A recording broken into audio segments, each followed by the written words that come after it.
And AI could power a simple triage system. You type in what's going on, and within seconds, you're directed to the right local service. Right now, competition wastes money. But if charities pooled resources, they could create single, properly funded crisis hubs instead of duplicating helplines. But imagine if things worked differently. Instead of 5 charities in the same city, all running separate helplines, they could pool their resources and create a single crisis hub. One place, properly funded, staffed, and promoted so people know where to turn. Or think about back-office costs, IT systems, HR, finance. If those were shared across organizations, it could free up millions to be reinvested in frontline services. If you've ever tried to find mental health support in the UK, you'll know how overwhelming it can be. There are dozens of helplines, directories, and websites, all saying slightly different things. That confusion isn't an accident, it's the result of charities working in silos. Now picture something different, a single front door for mental health. One trusted, shared entry point, run by the sector collectively. That would save charities money, reduce duplication, and most importantly, save people time. The mental health sector doesn't have a shortage of ideas. In fact, it's full of pilots and projects. The problem is, these successes rarely spread. They stay local, or they fade when the short-term funding runs out. That means brilliant solutions exist, but only for the lucky few who live in the right postcode. Everyone else is left waiting for their area to reinvent the wheel. It doesn't have to be this way.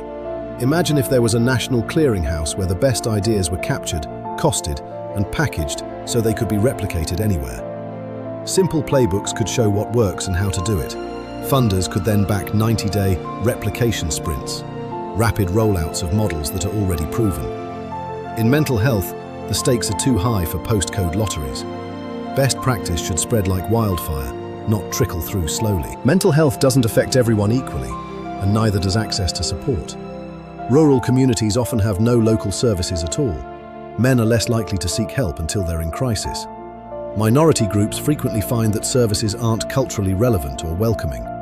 The result is predictable. Some people fall through the cracks completely. But imagine if infrastructure was built with equity at its heart. Accessibility also means visibility. Mental health support shouldn't be hidden away in a back office of a hospital or an anonymous phone number on a website. It should be out in the open. Safe spaces on high streets, advisory centers in community hubs, crisis cafes people actually see and know exist. If we want to make sure no one is left behind, we have to design services that are local, culturally competent, and easy to walk into, for everyone. When people donate to a mental health charity, they want to believe their money is making a difference.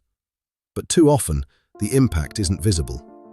Rebuilding that trust means showing people results they can see and touch.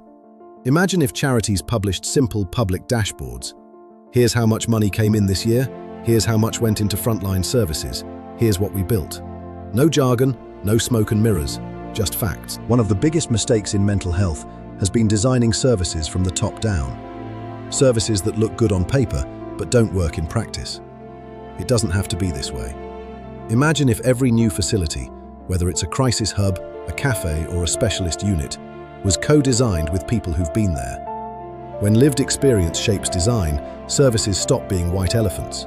They become places people actually trust and use. Walk down almost any high street in the UK and you'll see it. Shuttered shops, empty units. What if we connected those two problems with one solution?